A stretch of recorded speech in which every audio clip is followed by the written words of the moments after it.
Bharatiya Janata party द्वारा जालोर के जीवाना में वक्फ सुधार जन जागरण की कार्यशाला का आयोजन किया गया, जिसमें वक्फ बोर्ड से जुड़ी अफवाहों एवं बोर्ड में संशोधन की आवश्यकता के बारे में विस्तार से चर्चा करते हुए जानकारी दी गई। जीवाना की निजी होटल में आयोजित कार्यक्रम में मुख्य सचेतक जोगेश्वर गर्ग, भाजपा प्रदेश प्रवक्ता डॉक्टर जोगेंद्र सिंह राजपुरोहित एवं जिला अध्यक्ष जसराज राजपुरोहित सहित कई वरिष्ठ भाजपा नेता मौजूद रहे। भाजपा के प्रदेश प्रवक्ता ने कहा, कांग्रेस नेताओं और भूमाफियाओं ने वक्फ कानून का दुरुपयोग किया है, जिसकी वजह से वास्तविक जरूरतमंद गरीब मुस्लिम का हक मारा गया है। सेलोर ने उदाहरण देते हुए बताया कि कई मामलों में गरीब मुस्लिम परिवारों की जमीनों पर कब्जा कर उन्हें घर खेत से बेदखल किया गया है, जिससे सरकार द्वारा वक्फ बोर्ड में सुधार करने से उत्तम पारदर्शिता आएगी एवं भ्रष्टाचार पर अंकुश लगेगा। सायला से संवाददाता प्रताप चौधरी की रिपोर्ट। 10 लाख करोड़ रुपया हर साल 75 साल बाद देश ने आजाद हुआ। मुसलमानों को पढ़े लिखा हिसाब लगाओ जरा, कतरा भाई 10 लाख करोड़ हर साल 75 साल में कतरा भाई, और वे करने वास्ते आवे मुसलमानों रे पाईदारे वास्ते। मुसलमान कौन? गरीब मुसलमान रे पाईदारे वास्ते। पर 10 लाख करोड़ रुपया हर साल जो गरीब मुसलमान तक भूगा रहता, तो आज मोदी जी ने प्रधानमंत्री आवास योजना में थोड़ा मकान नहीं बढ़ाना पड़ता भाई।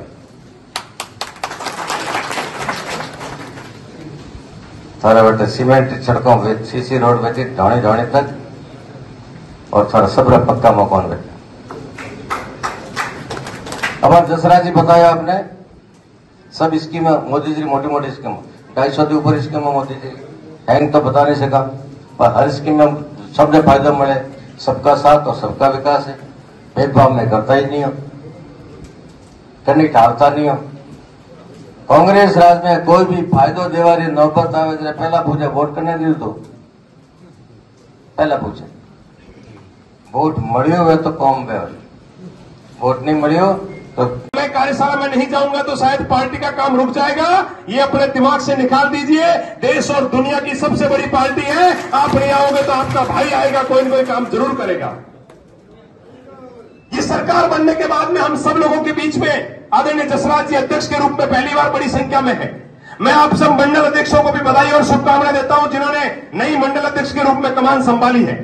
लेकिन हमारे मन में प्रश्न होता है, जब सरकार बनती है तो हमारी आशाएं बढ़ती है, और जब सरकार बनती है तो हमारे मन में होता है कि हमारा काम होना चाहिए, और नहीं चाहते हुए भी हमारे मन में से कई बातें निकलती हैं जो नहीं निकलनी चाहिए। मुझे कई मंडल अध्यक्ष कहते हैं, भाई साहब सरकार बन गई लेकिन सरकार की ताकत नहीं दिख रही, हमारे काम नहीं हो रहे हैं, हमारा तहसीलदार नहीं सुन रहा है, हमारा एसडीएम नहीं सुन रहा है। मैं आप सब मंडल अध्यक्षों से करबद्ध निवेदन करता हूं, कार्यकर्ता के साथ साथ नेता बनने की ताकत रखो। जिस दिन आप फोन करके एसडीएम को ये कहोगे कि एसडीएम साहब ये लीगल काम है आप कर रहे हो, या मैं 200 कार्यकर्ताओं के साथ आपसे मिलने आऊं, झक मार करके हर अधिकारी आपका काम करेगा।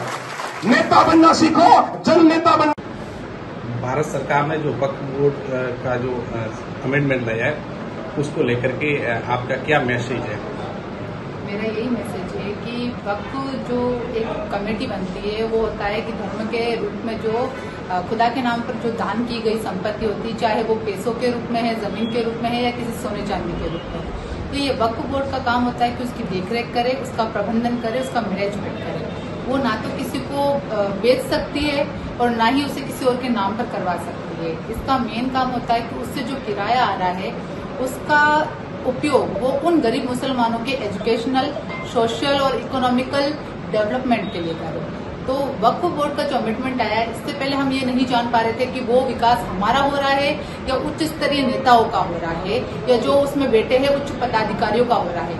अब ये जो ट्रांसपेरेंसी आई है, पारदर्शिता आई है, जिसकी वजह से भ्रष्टाचार कम होगा और उन गरीब मुसलमानों का भला होगा, उन गरीब महिलाओं का भला होगा, जिसकी इसको बहुत ज्यादा जरूरत है। आप गाँवों में घूम करके ये जो मैसेज दे रही है, इससे मुसलमान समुदाय आपसे कितना आप सेटिस्फाइड कर पा रहे हैं?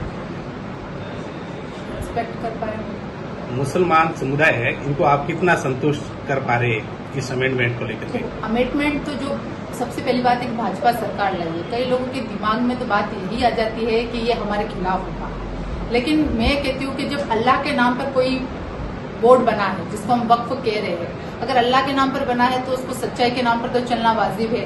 और अगर उसको वो जो अफवाहें फैलाई जा रही है, भ्रामकता फैलाई जा रही है, अगर हम जैसे लोग जो इस चीज को अच्छे से समझ रहे हैं और सही से क्लियर करेंगे कि भाई ये हमारे नुकसान के लिए नहीं है, हमारे फायदे के लिए है, और अगर ये चीज हम क्लियर कर लेते हैं तो सभी मुसलमान इस चीज से सेटिस्फाइड हो जाएगी। क्योंकि परिवर्तन तो प्रकृति का नियम है, नदी भी वक्त रहने पर मोड़ बदल लेती है, तो ये तो कानून है। वक्त के हिसाब में हर चीज में सुधार होना जरूरी है, और अगर वो सुधार हमारे भले के लिए है तो वो हम तक जाना चाहिए और हमें समझना चाहिए। आज इस बैठक में भाजपा के कद्दावर नेताओं ने आपकी प्रशंसा की, क्या कहेंगे? जो सच बोलता है उसकी तो तारीफ होती है, तो होनी चाहिए। ठीक।